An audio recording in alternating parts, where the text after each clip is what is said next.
Alrighty, what is up, everybody? We're back to Shadowrun here today. We just got the Aegis sample, but McCluskey picked us up to take us to his corporate master. So we're gonna see what they got to say today. From the floor of the Lone Star Cruiser, you watch the tops of downtown corridor's office buildings disappear, replaced by the gray overcast of the I-90 bridge. The nylon restraints binding your wrists and ankles, along with McCluskey's whistling to the radio, make for an unpleasant ride. A half hour later, the cruiser hits a whisper-smooth patch of road and a magnificent mansion fills your view, its design a blend of old-world finery and elvish grace. The car pulls to an abrupt halt, and you're dragged onto the driveway where McCluskey pulls a nasty-looking knife and cuts your bonds. You look up to see you're surrounded by a squad of green-clad ghosts, special forces from Tirtangir. Massaging the feeling back into your numb extremities, you prepare to meet the man himself, James Telestrian III. Okay, so yeah, this is that Corpo CEO.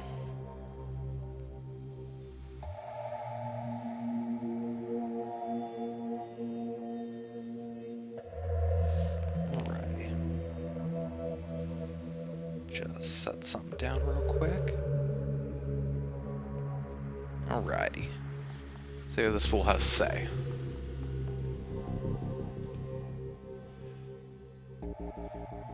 The tall, fussy elf with the air of a Victorian butler studies you from above your diminutive height before he speaks. He doesn't like what he sees. Mr. Quoth, Mr. Telestrian is expecting you. You will find him in his office. Thank you, Jeeves. He is not amused, delighted to be of service. You must wait here for a few moments to gather yourself before you enter Mr. Telestrian's office. Some people find they need time to prepare themselves before meeting an elf of his stature. However, the upstairs is off limits to you, and the library is occupied at the moment. Do not tarry, though. Mr. Telestrian is not one to be kept waiting long. Let's just go talk to him.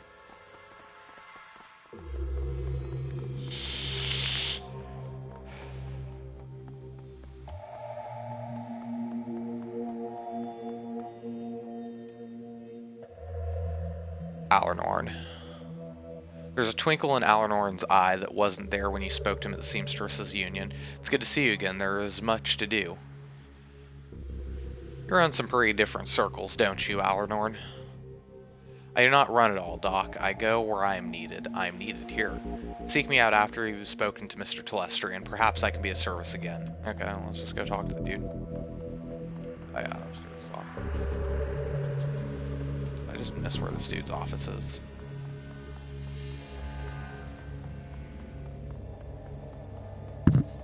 Maybe.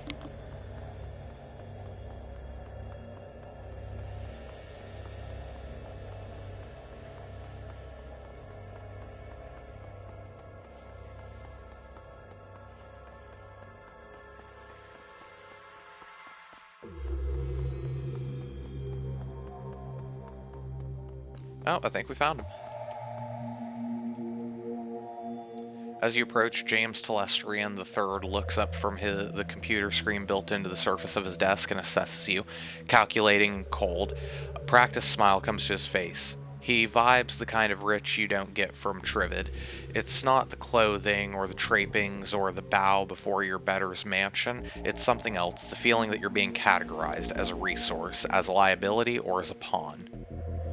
I've been reviewing the results of your visit to my Seattle office last night. I admit they are impressive. You've generated a considerable amount of damage to my office complex, killed or wounded many of my security personnel, and cost my vice president of security his job. In 24 hours, you have accumulated quite the bill with me, sir. How do you intend to settle your debt?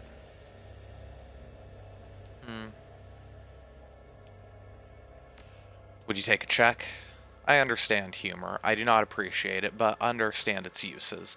Yours was not a good use of humor, however. It neither charmed me, disarmed the tension, nor infuriated me to the point of providing you with a quick death. Before you attempt any more of your lowbrow monkey shines, I will lay out your tactical situation.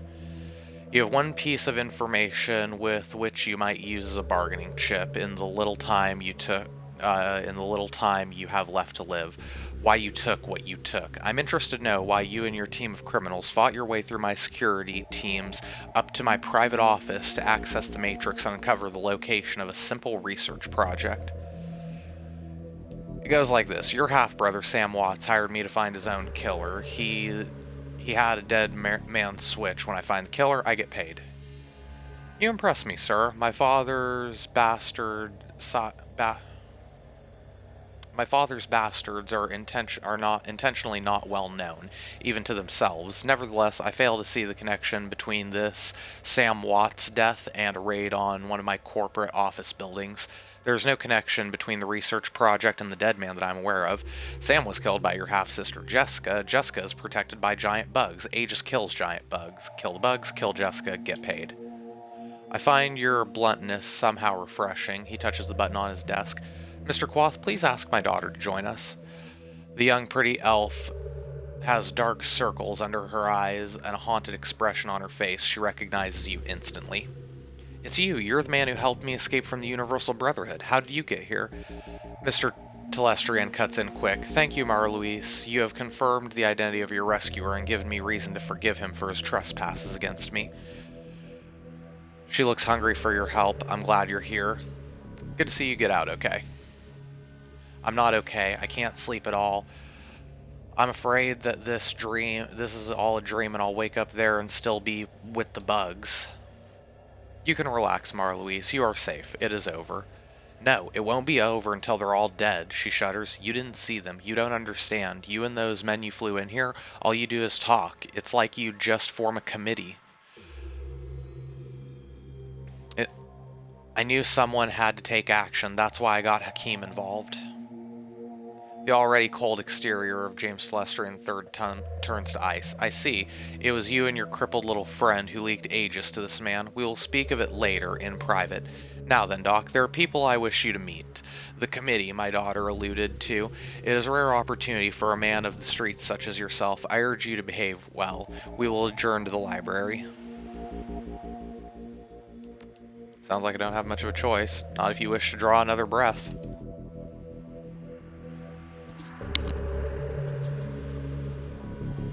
There is a weight in the Telestrian library, a sense of magnitude and purpose. You are no longer in the presence of a mere wealth. You are in the presence of history.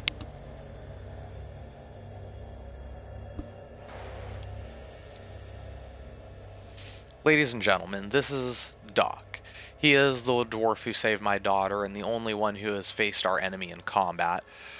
Herr Brachus, what does the representative of the great dragon Lofweir have to tell us about the magical insect this Shadowrunner uncovered? Brachus speaks slowly with a deep, melodious German accent. He takes his time, accentuating each word, relishing each vowel and each consonant, tasting them as if they were a delicacy. My lord Lofweir has witnessed the insect spirit's physical manifestations before, roughly 9,000 years ago. As you are aware, magic ebbs and flows from the earth, cycling from peak to peak over the course of 5,200 years. As the level of magic grows... Harlequin, Hans dear, I love you, but could you babble on forever, and I believe the time is of the essence. The pained elf addresses you. Doc, is it? Delighted. The bug you fought was not merely a magically awakened animal like a wyvern or a hydra or anything else in the sixth world. In fact, it isn't from this world at all. It's a physical embodiment of an insect spirit from another plane of existence. So I remember these motherfuckers. These motherfuckers end up like taking over Chicago and turning it into a hive, these fucking insect spirits. I imagine that moving from one plane of existence to another isn't easy. Correct. Perhaps Das German can tell you all about it at length someday. He's got plenty of time to chit-chat. Now, an insect spirit can't simply thumb a ride through the astral plane and show up on Earth late for dinner. Dinner in this case being us. Two elements are required to bring one across the void, a shaman and a host. First, the spirit calls upon a shaman, often in dreams. The spirit seduces the shaman with promises of great power. The shaman accepts the gift as the spirit as his totem. Next, the insect spirit requires a suitable host. The best candidates are the disaffected and the disenfranchised. In short, the weak-willed. Their minds are the most susceptible to suggestions, which is helpful in making the transformation. As you may imagine, these are the same sort of people who are easily attracted to a cult, such as the Universal Brotherhood. Finally, by performing what has to be a truly disgusting ritual, the shaman serving the insect totem implants the spirit into the host, willingly or not. Then it's feeding time. Harlequin is correct. The insect spirit will slowly consume its host, while transforming it into the spirit's own insectoid body, thus manifesting itself fully on this plane. What's this have to do with a great dragon and an elf who likes cosmetics? Funny kid, but it's no laughing matter. This is bigger than hunting down an insect shaman or putting a few 9mm rounds into a bug. The initial bugs prepare the nest for the summoning of a queen. Once a nest has a queen, she literally explodes with newly manifested insect spirits. They swarm out of the nest, feeding on all the flesh they can find and implanting more insect spirits into the fresh corpses again and again. The room falls silent as they all consider this scenario. Faces grim. Telestrian breaks the silence. This is not an infestation, Doc. It's an invasion. My Lord Lofweir knew this day would come, but he did not know precisely when nor where. Your rescue of Mr. Telestrian's daughter has exposed the existence of an insect spirit for the first time in this cycle of the world. Why don't you just fire a cruise missile at the Universal Brotherhood and call it a day? You half engage the enemy, you know why. The insect spirit is only a resident in the transformed host's body. Conventional weapons can hurt the body and expose the spirit, but the spirit itself exists on two planes. It cannot be destroyed by mundane means, hence Project Aegis. Herr Telestrian's biotechnology and agricultural divisions worked with my Lord Lofweir's thermatological engineers and designed Project Aegis to destroy an insect spirit once it is released from its host. The formula, a fluorescing astrobacteria strain, exists in the physical and the astral plane at once and can thus affect an insect spirit. Now that was a mouthful. Did you memorize it or are you reading off of index cards? My director of R&D, Diane Riverwood, will explain how Project Aegis will be used in the field. Dr. Ravenwood? Dr. Ravenwood, our weapons specialists have rapidly prototyped a delivery device for the fluorescing astrobacteria strain. They've created some prototype launchers which will fire Aegis-filled shells. When fired, the shells will discharge a high-velocity stream of bacteria. In order to destroy one of the bugs, it must first be damaged using conventional weapons or magic until the spirit is released from the host body. Then the insect spirit must be shot with the Aegis prototype projector launcher to destroy it. So in order to stop an invasion of insects from another dimension, a dragon and an elf co-created a magical insecticide. Crudely put, but accurate. We must stop the Universal Brotherhood from summoning a queen. We must also stop them immediately. You are the only one who has been inside their facility and the only one who has personally fought these creatures before. That, along with your highly effective assault upon my property, indicates that you are an ideal person to lead the attack. I'm flattered. The painted elf grins and his red lipstick catches the light. You should be. Come on, kid. When fate taps you on the shoulder, you gotta pay attention. Unfortunately, she has the nasty habit of tapping you on the opposite shoulder so that when you turn around, she's on your other side giggling like a deranged schoolgirl. I hate that. Enough. Are you willing to undergo this mission, Doc? You had me at killing bugs. Show me how to use Aegis and I'll get it done. Excellent. He claps his hand as if seeing the circus for the first time. I love the way that the short-lived are willing to die even faster. It's very inspirational. Brachus raises his hand and Harlequin's clapping instantly stops. There is one final note, a warning, if you will.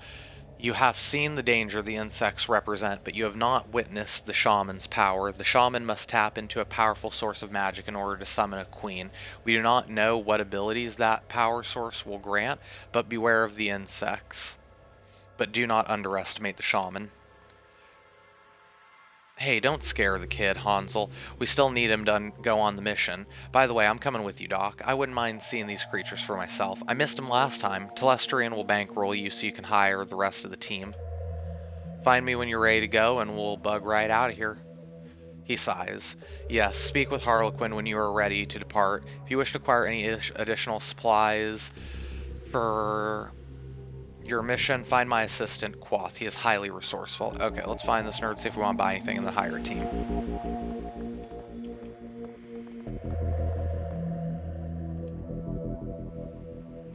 It's like, sir, I don't really care about this dude.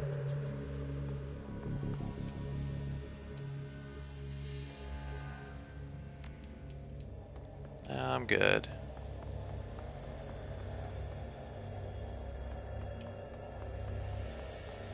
Was Quoth back here then? Or not?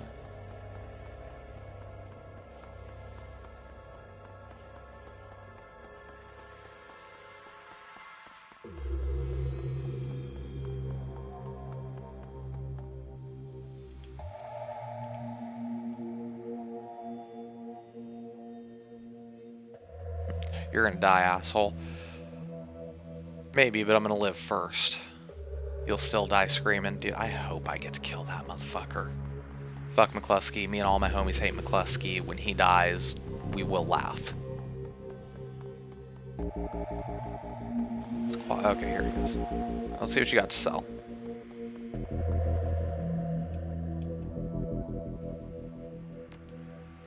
Show me the high grade street armor. I think that's what we have already, is high grade street armor.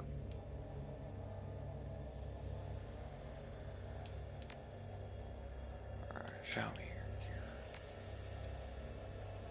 We may get some new cyberware before we go in. I don't really care about any of that.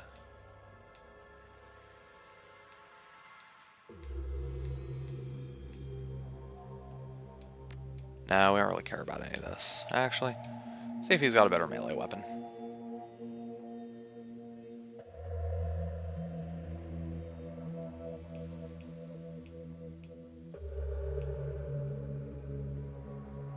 Requires close combat 5.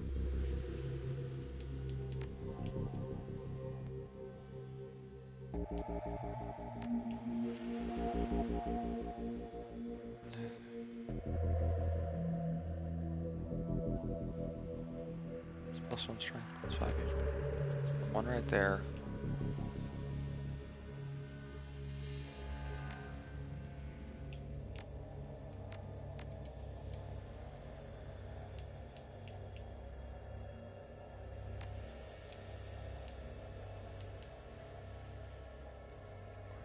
+1 dodge. No, we don't really need that.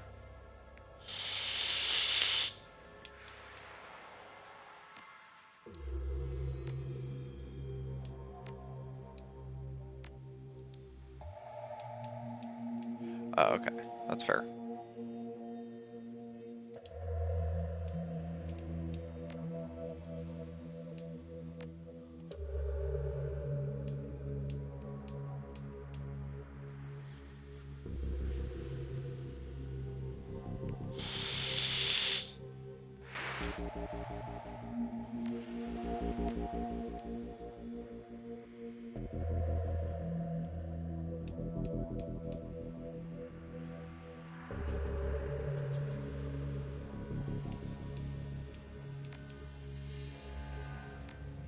We're just gonna confirm this. Yep, we're good.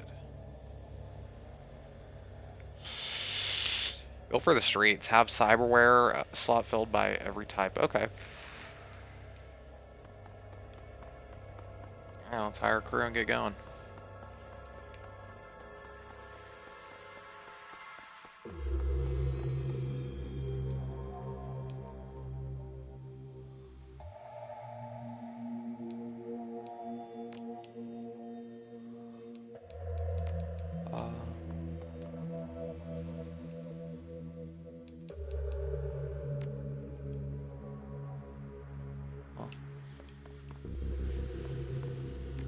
Just save real quick. Oh, we're gonna spend karma.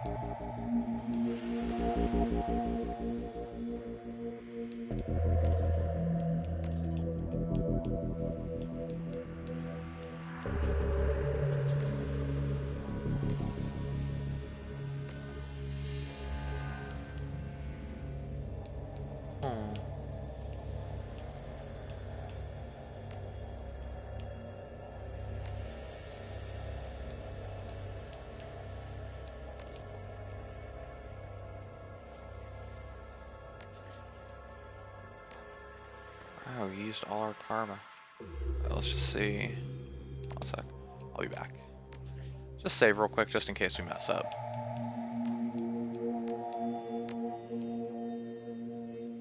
Game saved. Alright.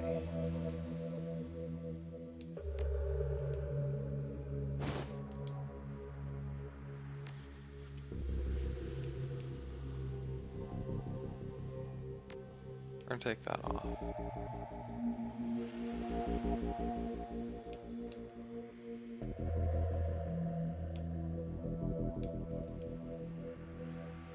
That's item in the stash.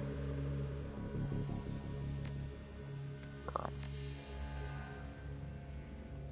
I suppose you should know, Telestrian technicians only had time to create a few prototype Aegis launchers. I'll be taking one, naturally. Another is for you. Treat her well. If you want additional blood-splatting firepower, James has to agree to allow one of his personal elite guards to accompany us to the final prototype weapon. Anyway, we have a date with Destiny, and she doesn't like to be kept waiting.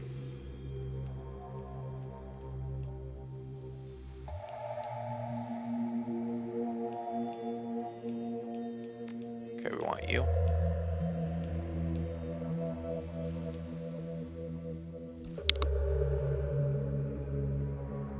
You know, we want Coyote.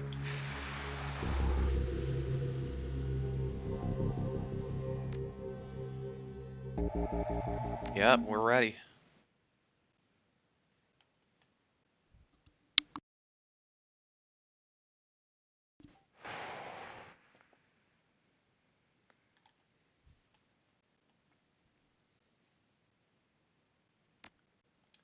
Alright. Ah, I didn't read the flavor text. No. We're good on gear.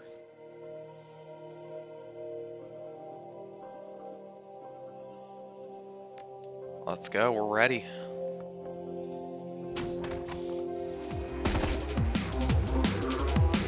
Huh, look at you, bitch.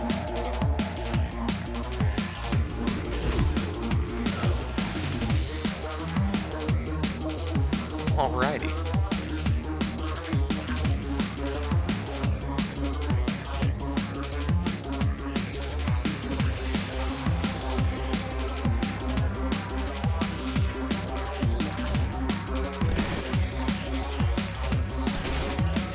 Boom, get fucked.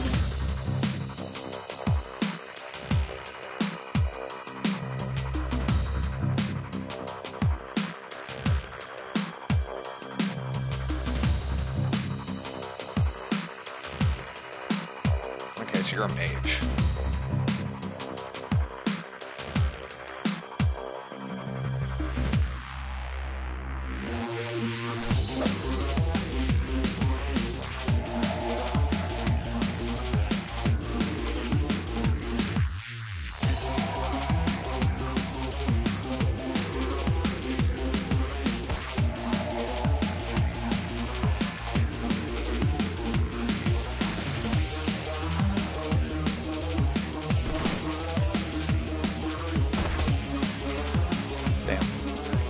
Hearthman got fucked up.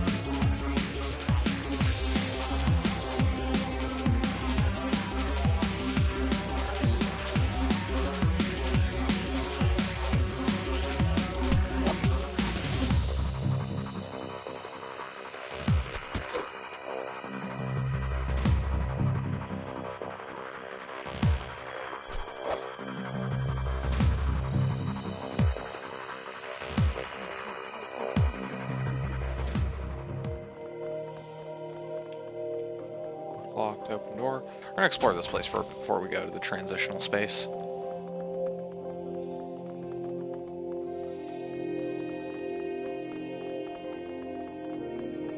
Okay, not too much to explore, I guess.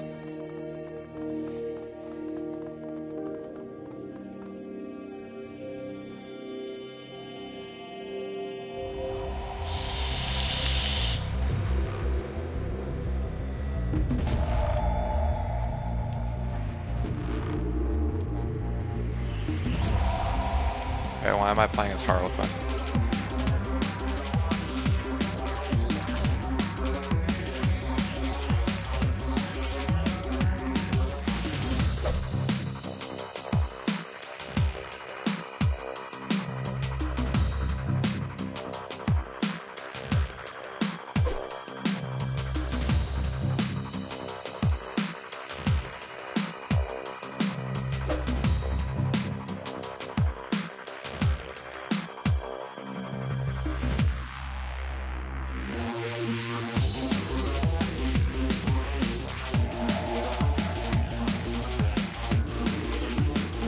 thought I got 3 action points. Harlequin, you might have to take some shot here.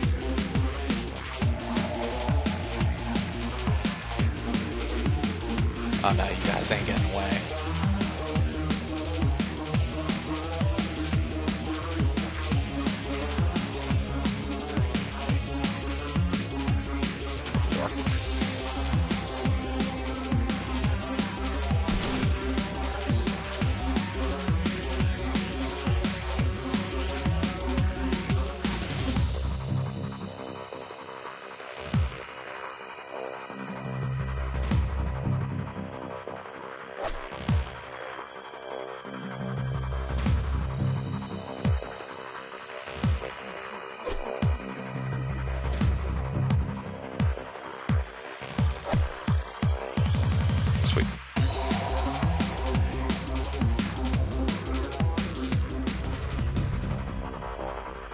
Alright, there we go.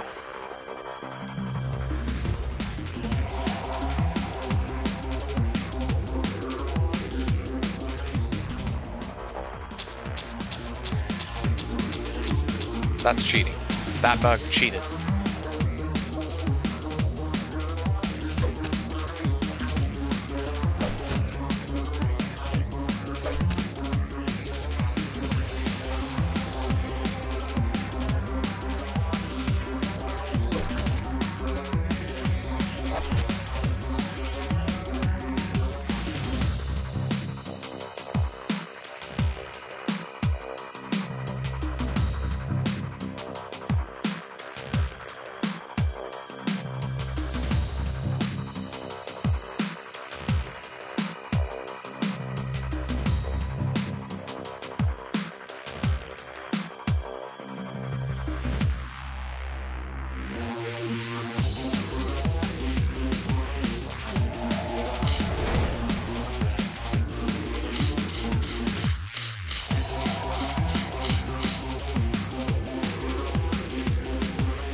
There we go.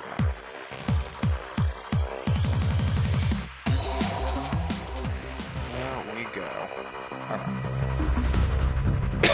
Hell yeah, we got a reliable way to put these motherfuckers down now.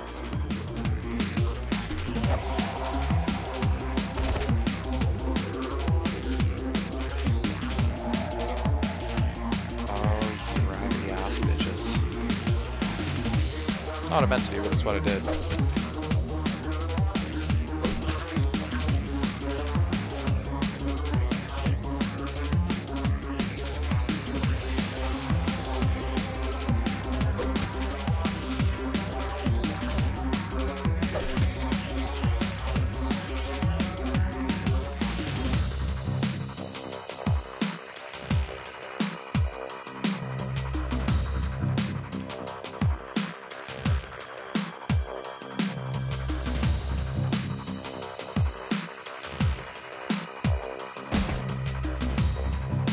This guy kinda low-key sucks.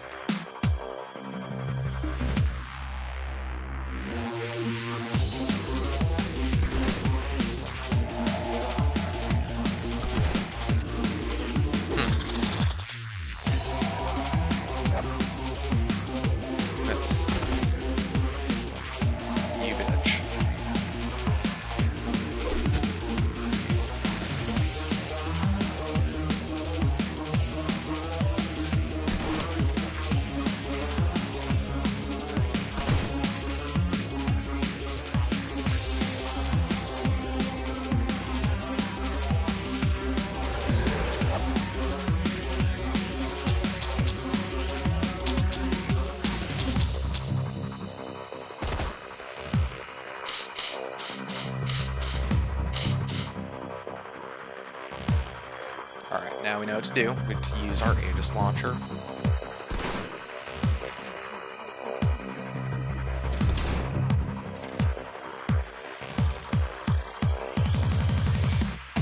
Reload.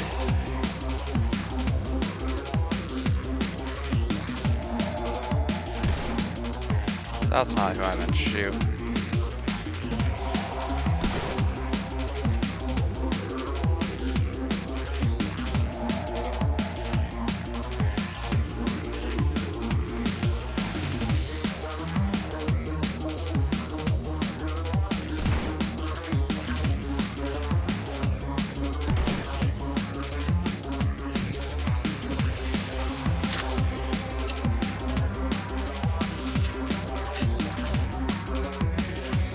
Alrighty, load this thing.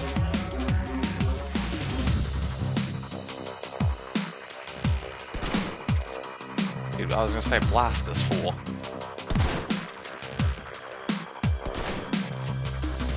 Damn, Coyote's picking it up again. Oh, you cannot hide from me, little insect.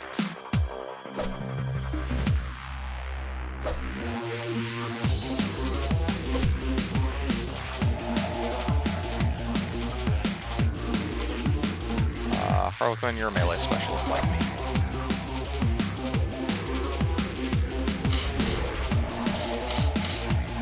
The last one, bitch.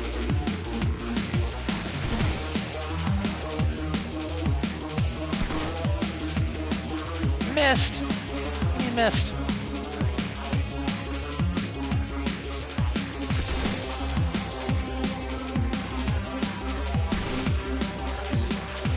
How do you guys keep missing?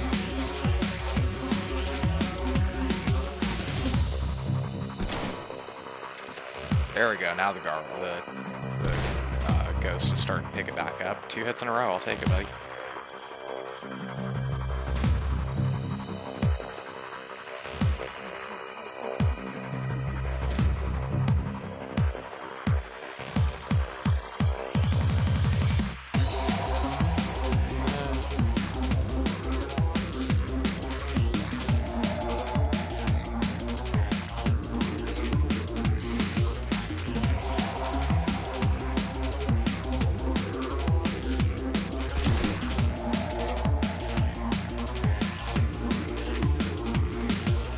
Did he really have that long?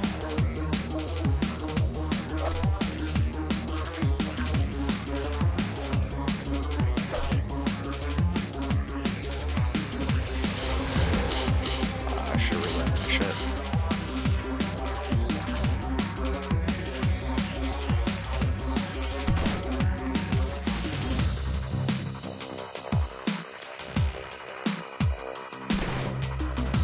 There we go.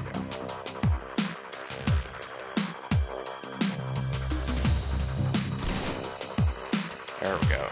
In the open.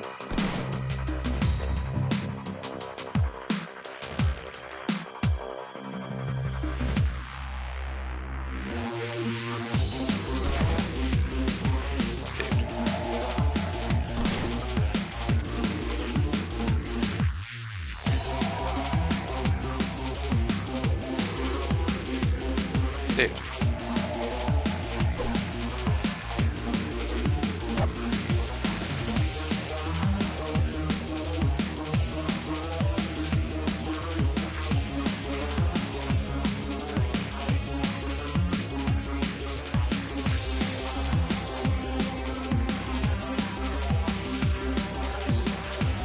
Alright, we're just gonna try to mass overwatch this motherfucker.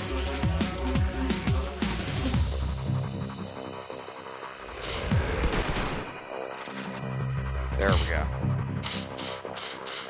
We should have him this time.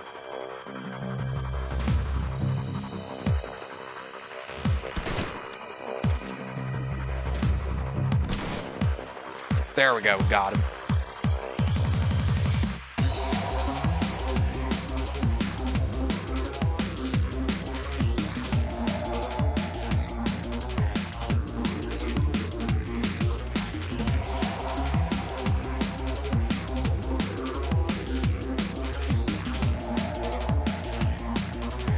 Alrighty.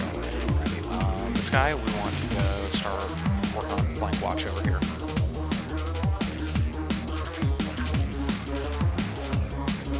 Our happy ass is all the way in here.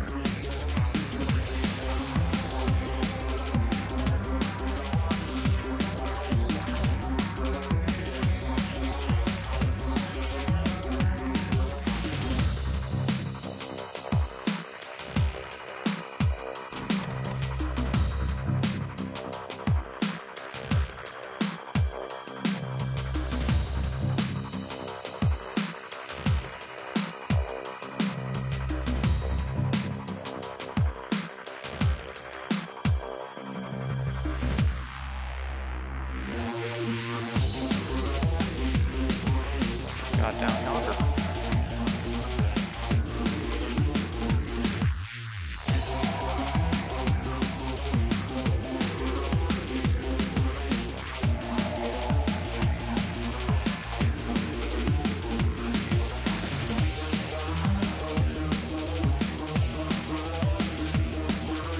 Can't get her to run up the rest of the squad. Pile of broken bodies. The bones look twisted and their jaws hang open, seemingly in terror.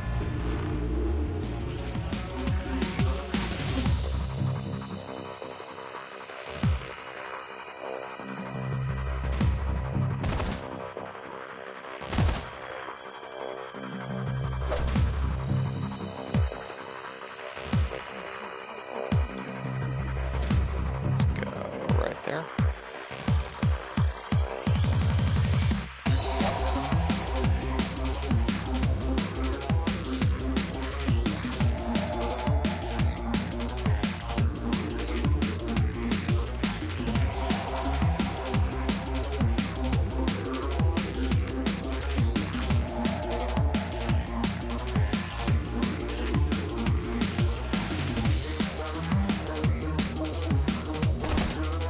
Like some rounds, the elite security guard only gets 2 actions.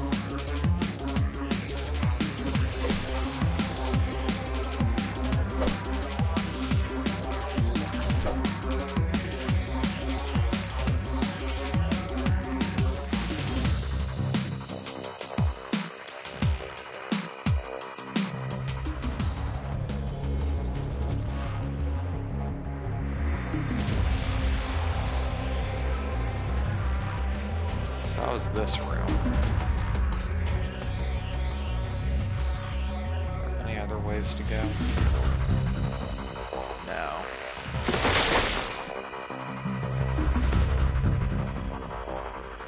Huh. That's ominous. I guess we go back here now. Yeah, there's some new stuff.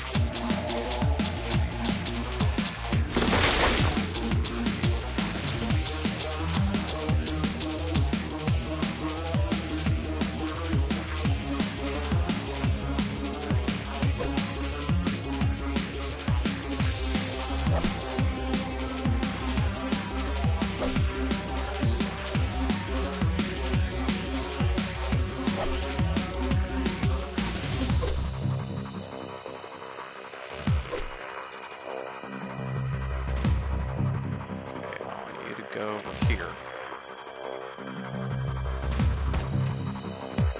Yes, of course you do.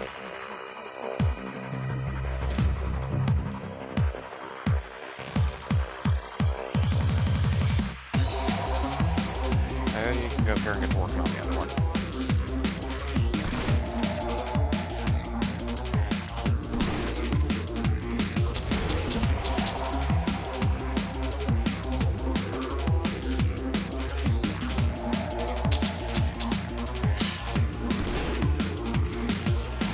There we go.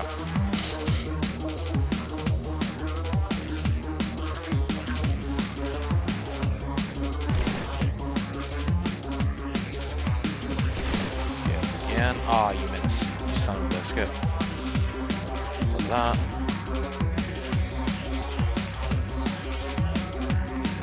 I mean, honestly, I could not imagine if I hadn't brought another Aegis launcher user. There we go. That's one down.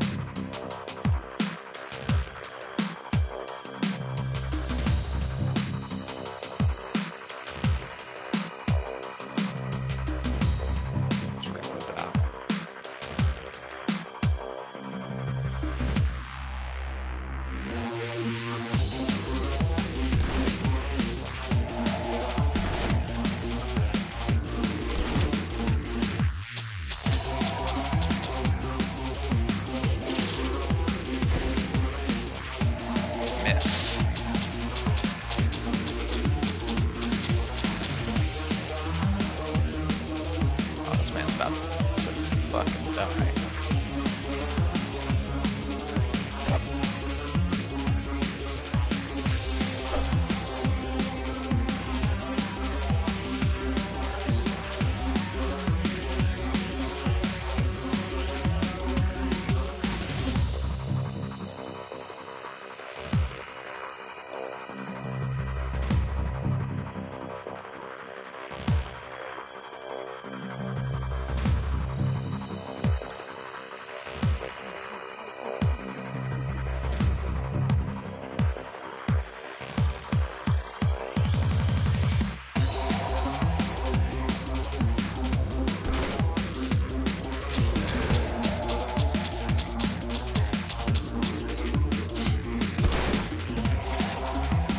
All hit.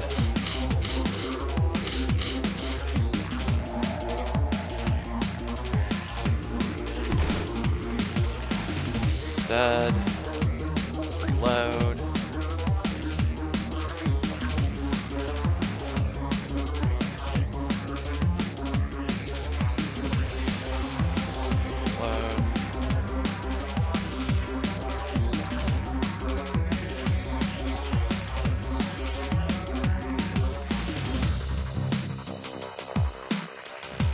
Alright, heading on here, start taking this one on.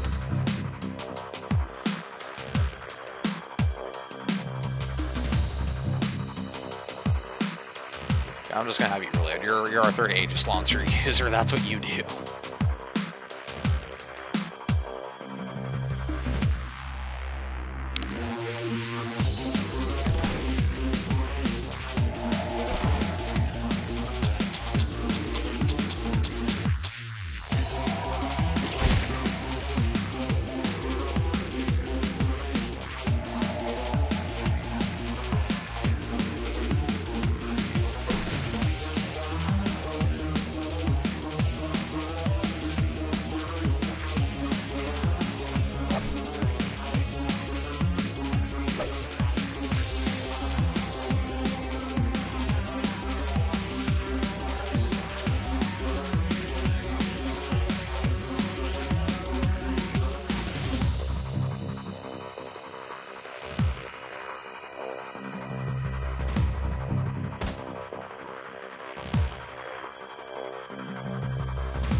Alright, we got a system down now.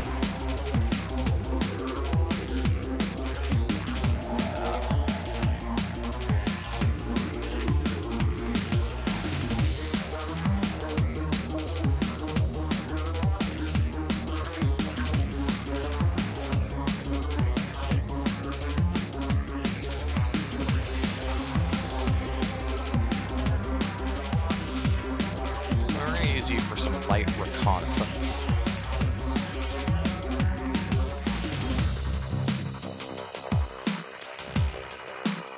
I do not want you getting caught out in the open with no ammo.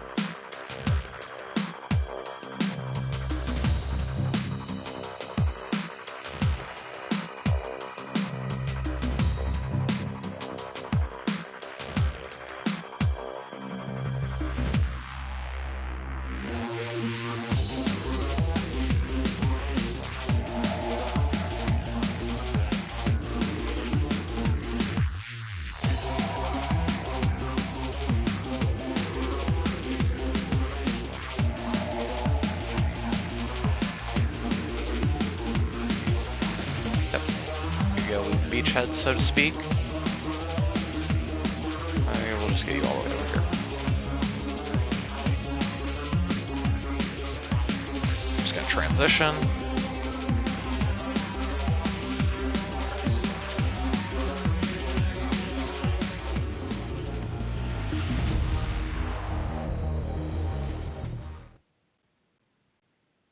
Alrighty. Into the depths, the cold utilitarian facilities of the Brotherhood's private areas break away and degenerate into sprawling subterranean tunnels.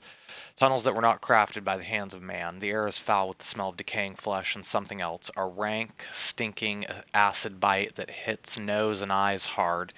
Wet, squirming noises echo throughout the tunnels, punctuated by low moans and the occasional gasp.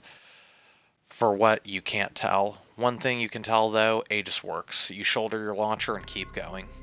Are we gonna beat this? We continue on down to the belly of the beast. Perhaps you should construct an epic poem about our adventure here. It should not be the first written about me, to be sure. I shall consider it. Now onward. You hear him muttering rhymes to himself as he walks.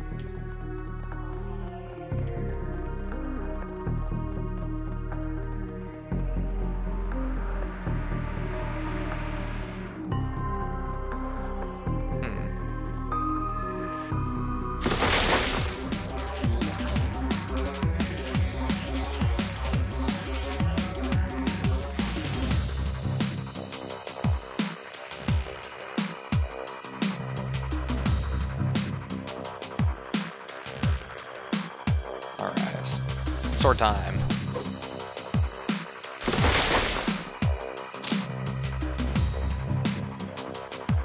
Draw them all in here.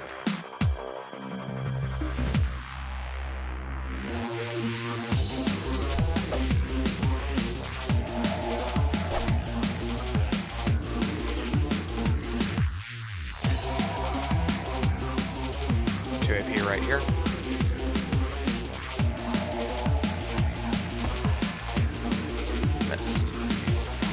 Coyote.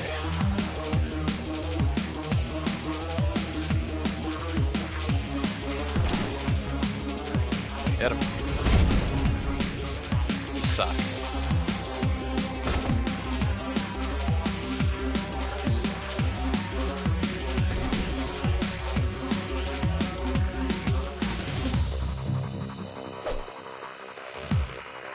Dead.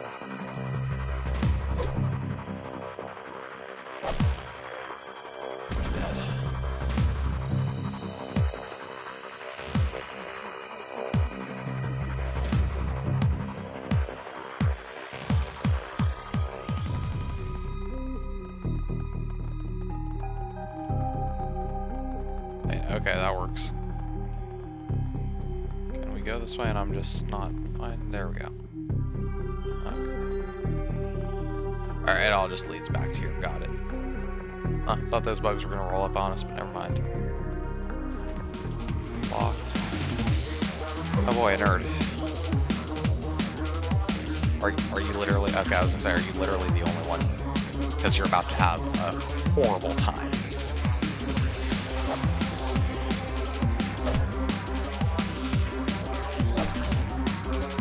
Dead.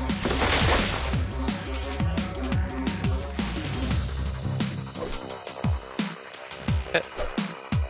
Hit. Hit.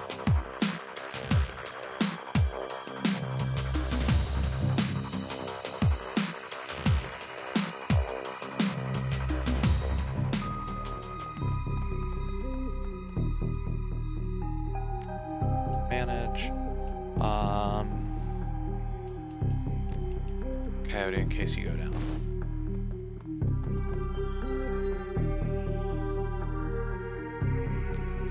Manage, put that on Harlequin.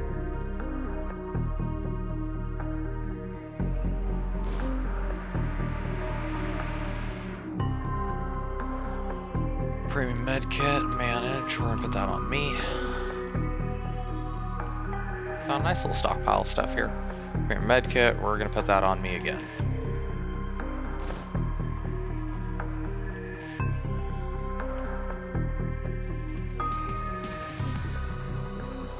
Card reader and a data jack. Oh, leave it safe alone. Damn, I knew we should have brought Decker.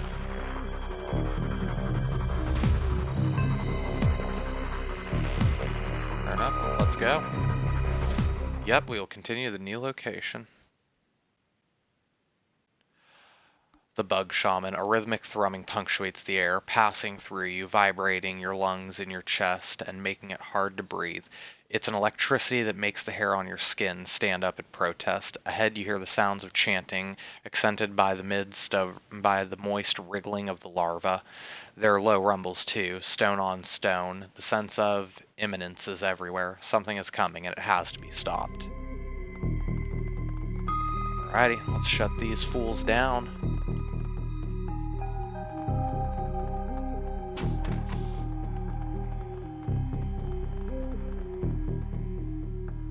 Jessica Watts. Jessica appears to be in the throes of violent trance or a mild seizure, a manic state brought on by the terrible energies she is attempting to conduct. Doc, stop. The Queen approaches. The vessel, the summoning. We cannot be disturbed. There is no vessel and there will be no Queen. Jessica's eyes roll to the back of her head. Whatever magic she is channeling is fast approaching a crescendo. Lynn speaks in her place. You may have taken Mara Louise, our chosen, but we have another Telestrian that will take her place. I give myself willingly. I will host our queen and the mother of a new world. You will be the mother of a dead world. Harlequin still sports a wry smile. On the plus side, a billion creepy crawly children makes for one hell of Mother's Day. No, I will become the perfect being. Through me and my sacrifice, a new age will begin. When Jessica speaks next, her eyes have a disturbing sharpness. Her words are echoed by Lynn in a manner that suggests a connection beyond their shared zealotry. The hive is no thought beyond hunger, no goal beyond reproduction. We are one. Then you'll die as one. Jessica's body then suddenly spasms by arching her back and nearly lifting her off her feet. She lets loose a scream, falling somewhere between elation and agony. The Queen is near.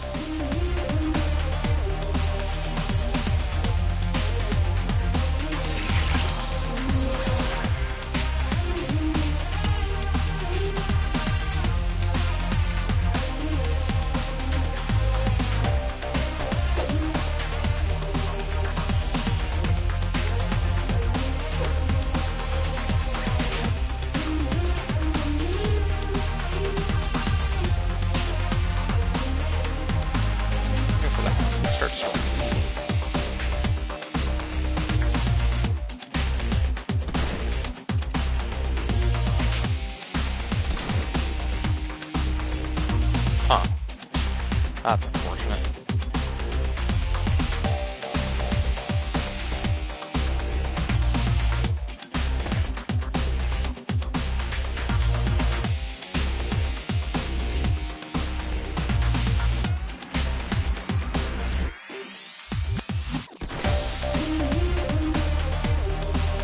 That's their turn. Thing.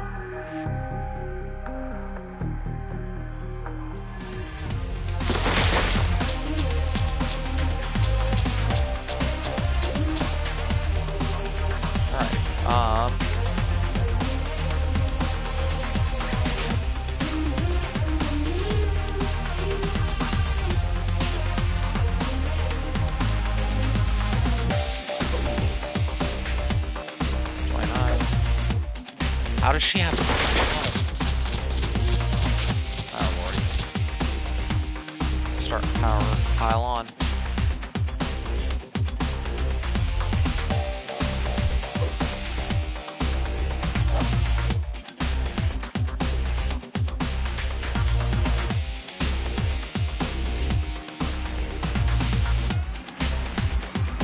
Around here.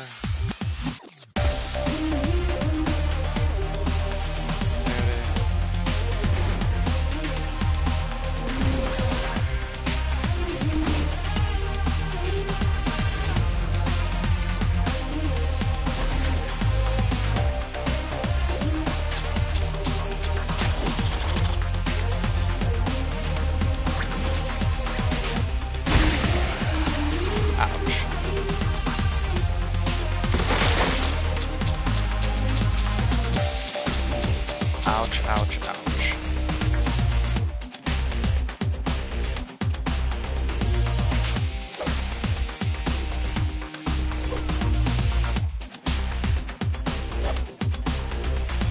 Alright, we can cheat through her in like a turn or two.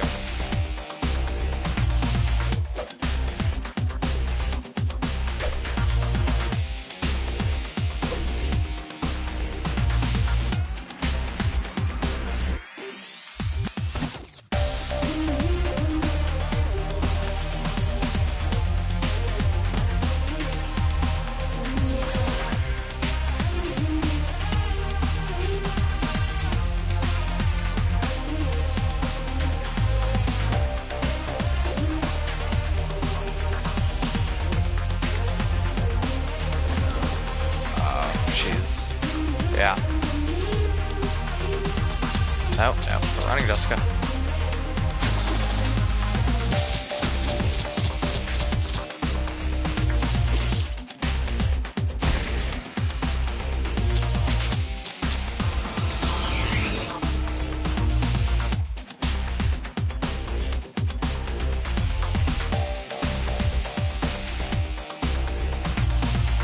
Yeah, we gotta just take her down.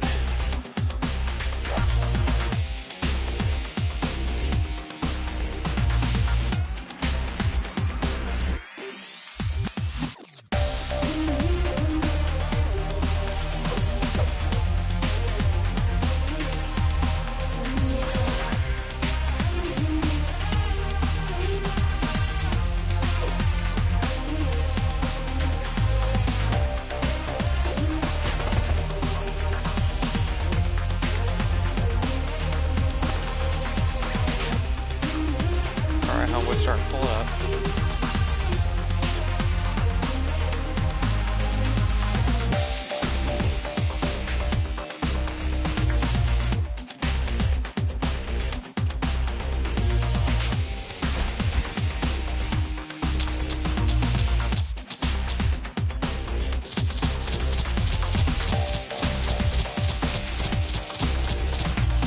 All right, I think we can do this. Sweet.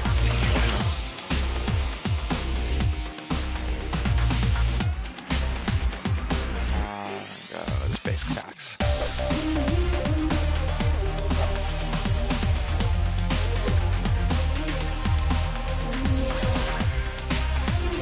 This we have.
There was one down.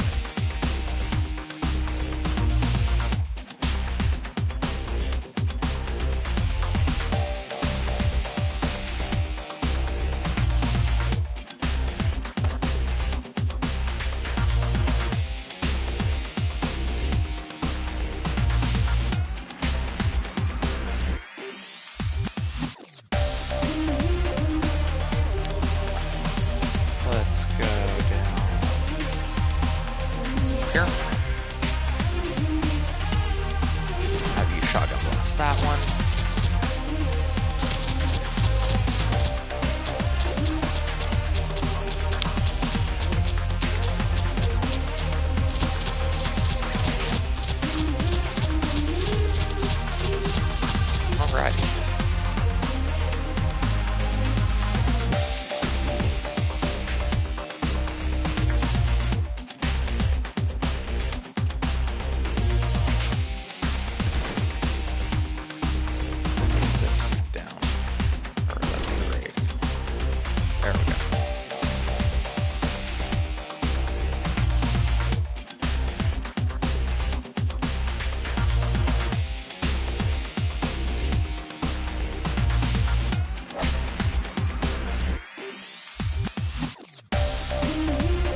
shotgun.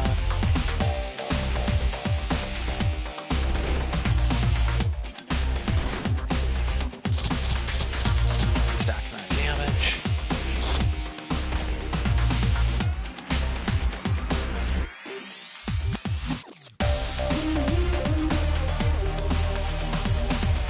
No, that's not what I meant to do.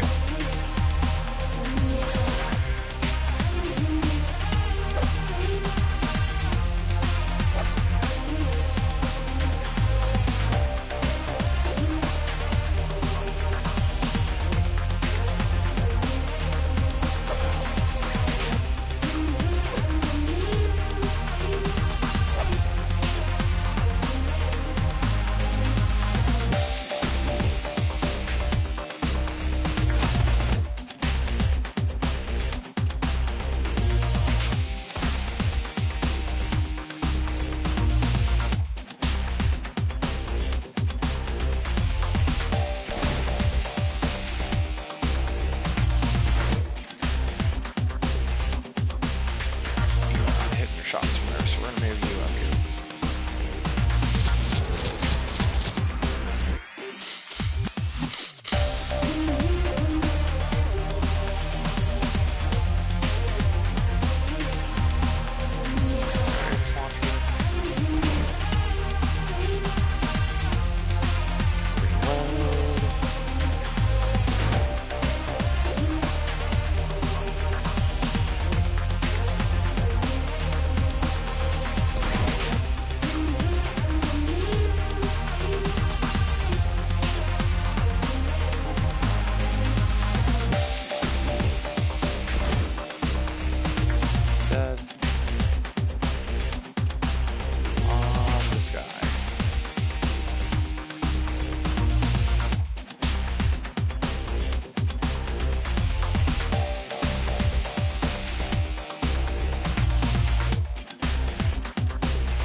That works too.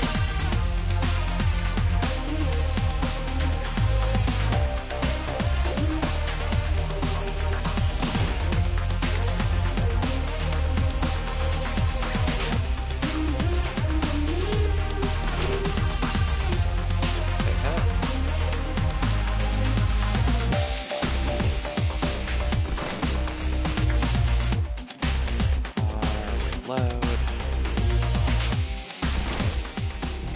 Dead. Sweet.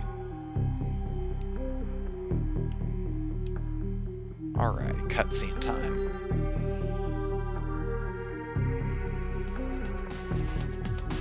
The once beautiful Jessica Watts is a hollow shell of her former self. Her skin is pale, her lips are ashen, and her eyes are shrunken in her skull. It is more than her body's reaction to the physical damage she sustained or the strain of channeling magical power from another plane of existence. There is something missing from her now. It's gone. My link to the Queen. She has abandoned me, expelled me, unworthy. It had to be done. This nest would have overrun the city if we hadn't stopped you.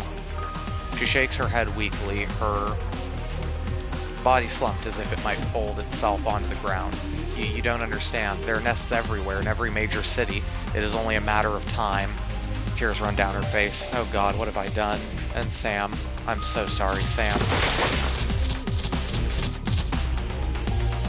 Jessica looks at you pleading. Please, Doc, don't let them eat me. Let's see, we can do nothing but watch. Kill her before the bugs eat her, or death would be too quick a punishment. You're gonna pay for what you've done. She lowers her head in shame. I understand.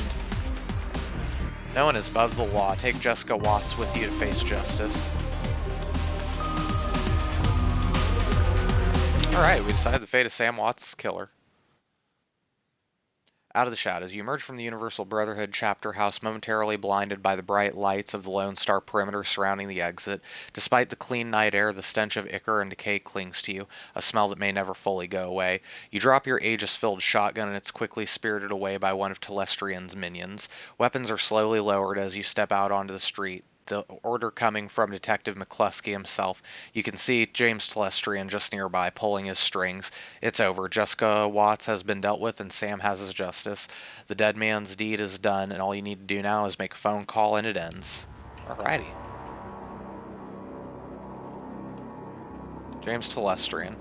Oh, Harlequin. And after we broke up the ritual, Doc chased Jessica into a small chamber where she was cornered by a couple of buggers. Guess they weren't impressed with her performance and they were about to eat her. And Doc says something like, I won't let them eat you, Jessica. You're coming with me and you'll pay for what you've done. It was very dramatic. Then we splattered the bugs and hauled her over to UCAS FBI. They're going to want to have a long conversation with her about the Universal Brotherhood. So this nest is cleaned out and your cousin Lynn is being transported to the mental hospital for observation. James assesses you with a newfound respect. Very clean. I believe our test of Project Aegis was a success, Doc. Herr Brockus is having it weaponized now for distribution to knight-errant forces. The authorities are going to have a great many questions about the incident, and I will need to provide them with details.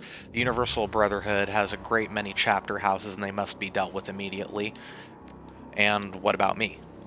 Yes, well, we should discuss you. Regardless of your obvious flaws, you've done a great service to the world and are deserving of a reward. What would you ask of me? I want to get paid real money.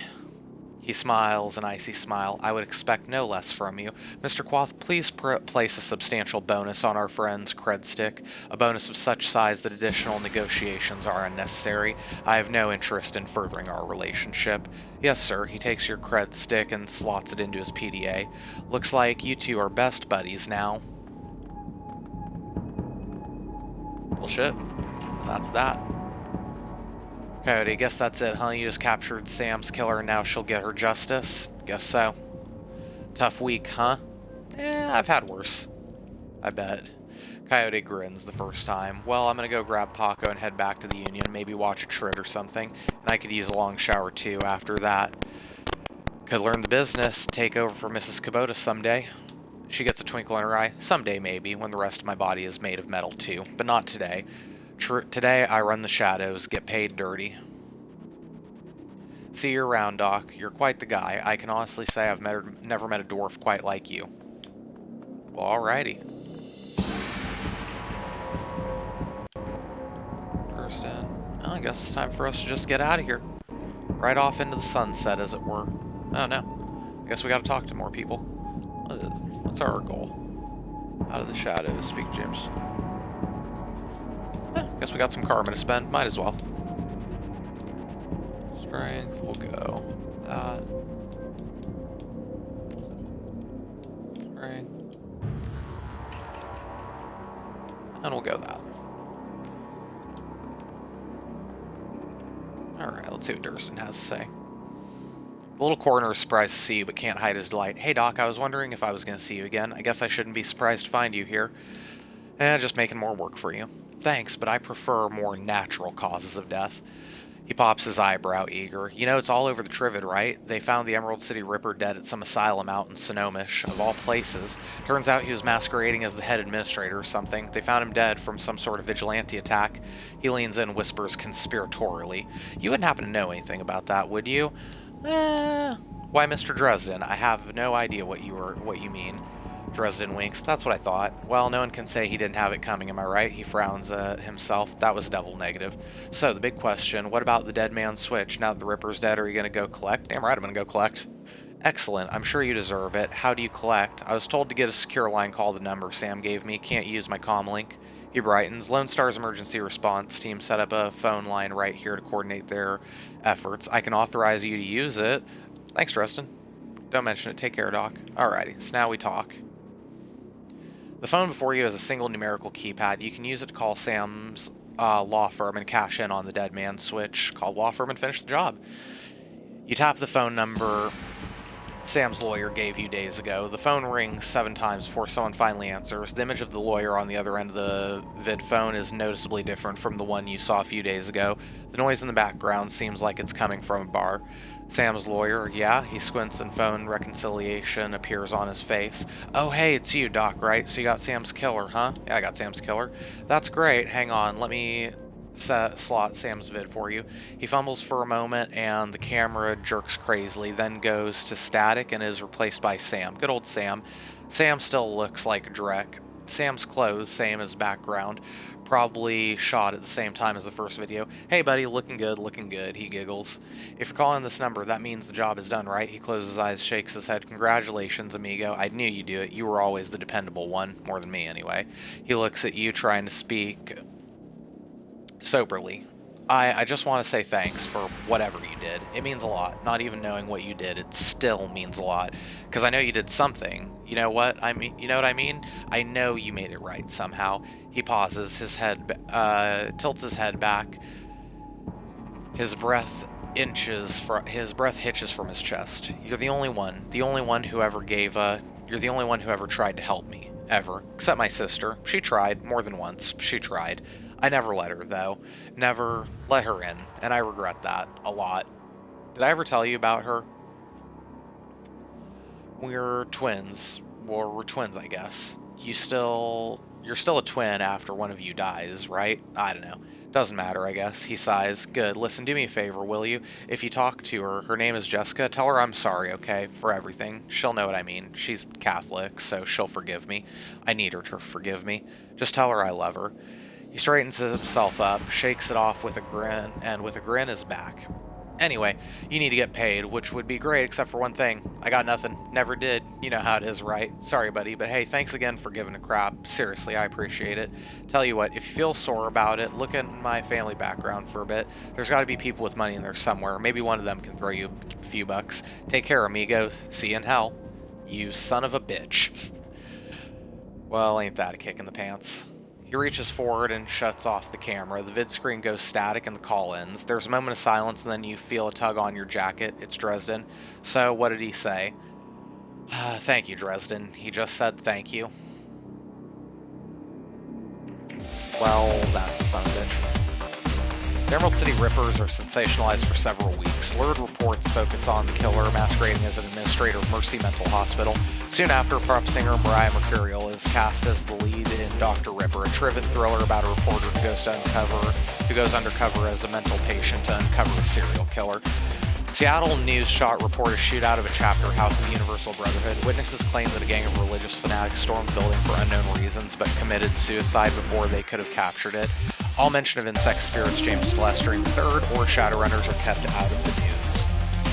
1 year later, the city of Chicago declares a quarantine zone between Lake Michigan and the Des Plaines River.